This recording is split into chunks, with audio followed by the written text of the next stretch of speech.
quente. Queimei a beiça. E aí, galerinha, sem crise? Já ouviram falar do empirismo?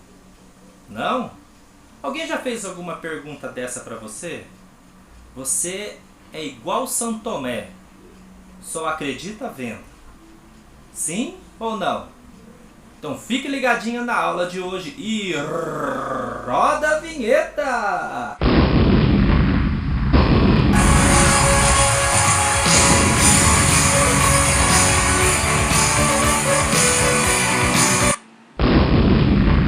E aí, galerinha, sem crise? Vamos falar um pouco sobre o empirismo. O que é o empirismo? É também uma corrente filosófica, assim como o racionalismo. Também é uma corrente filosófica, só que diferente. Ela diz que todo conhecimento parte da experiência. Tudo que vemos, tudo que tocamos, ou seja, todas as experiências sensoriais em nossa volta são fundamentais para adquirirmos conhecimento, para fabricarmos conhecimento, produzirmos conhecimento. O contrário lá da teoria do racionalismo, que defende que os nossos sentidos nos enganam, que eles não são confiáveis. Não é mesmo? Defendida, por exemplo, por Platão. O empirismo já era defendido por Aristóteles, discípulo de Platão. Enquanto seu mestre defendia o pensamento racional, que todo conhecimento verdadeiro não deve ser confiável no mundo, no mundo sensível, mas somente alcançando o mundo das ideias, a razão, Aristóteles dizia que todo conhecimento deve partir da experiência sensível. Ou seja, a essência de todas as coisas não deve ser buscada no mundo das ideias, como dizia o seu mestre Platão, mas sim no mundo sensível, pois é o mundo sensível que nos fornece conhecimento verdadeiro. Então, se vocês percebem, o empirismo é o outro lado da moeda, é o oposto do racionalismo. Bom, qual que é o significado dessa palavra? Por que empirismo? Por que essa corrente filosófica se chama empirismo? Por causa de uma palavrinha grega chamada emperie, que significa experiência.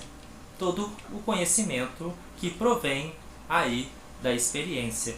Um dos filósofos já da modernidade, também pertencente à corrente empirista, é John Locke.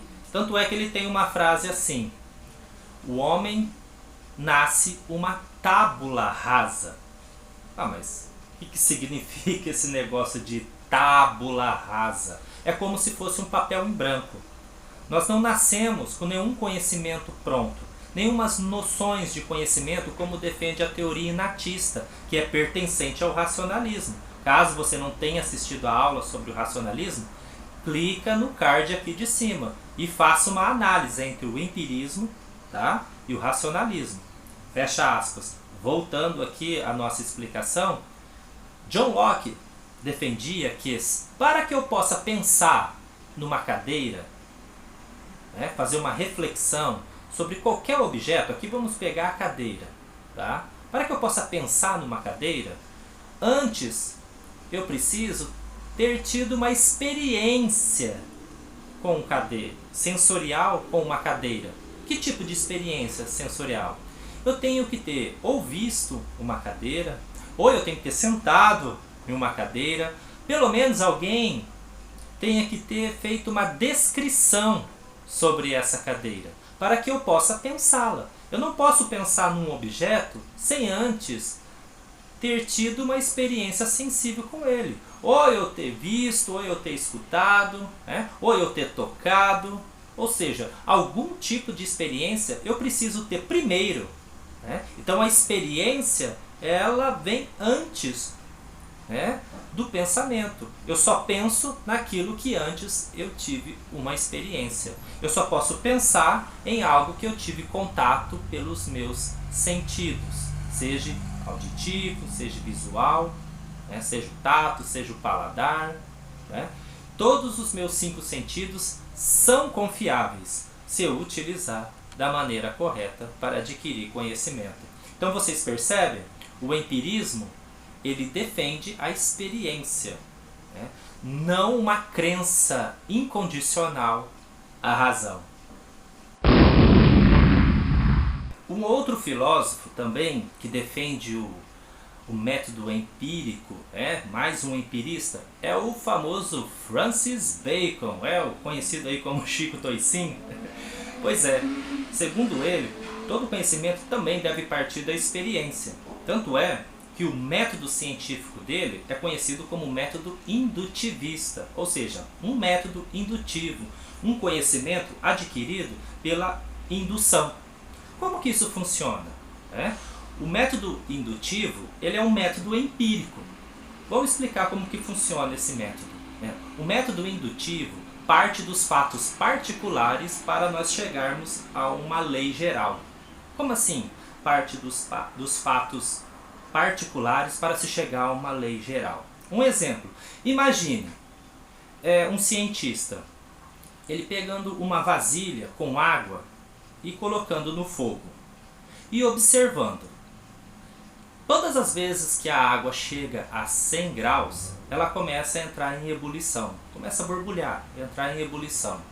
Ele fazendo isso diversas vezes, uma quantidade o suficiente, observando que todas as vezes que ele colocou uma vasilha com água no fogo e todas as vezes que ela chegou a 100 graus, ela entrou em ebulição, ou seja, observando esses fatos em particulares, diversas e diversas vezes, ele chega a uma conclusão, a uma lei geral, que a água aquecida a 100 graus, ela entra em ebulição. Por que que ele chegou nessa lei geral? Porque ele observou isso inúmeras e inúmeras vezes. Ou seja, o particular forneceu a ele uma lei geral. Esse é um método indutivista, que é um método empírico, ou seja, foi necessário o cientista pegar uma vasilha com água, colocar no fogo e observar, ou seja, teve toda uma observação. Você viu que os sentidos aí, a visão, a audição, tato, paladar, ou seja, toda a nossa capacidade sensorial foi de extrema necessidade para que o método indutivo e encontrar essa lei geral pudesse acontecer? Segundo os racionalistas, se eu apenas pensar, eu consigo alcançar o conhecimento. Mas para os empiristas é necessário fazer experiência, ser um experimentalista. Observação e experimentação. São as bases aí do pensamento, na verdade, dos métodos científicos. E aí? Gostaram da aula de hoje? Compreenderam o que é empirismo? E você é mais racionalista ou você é mais empirista? Deixe o comentário aí embaixo, deixe o seu like. Então fica aquele meu beijo, aquele meu abraço e tchau, tchau, sem crise!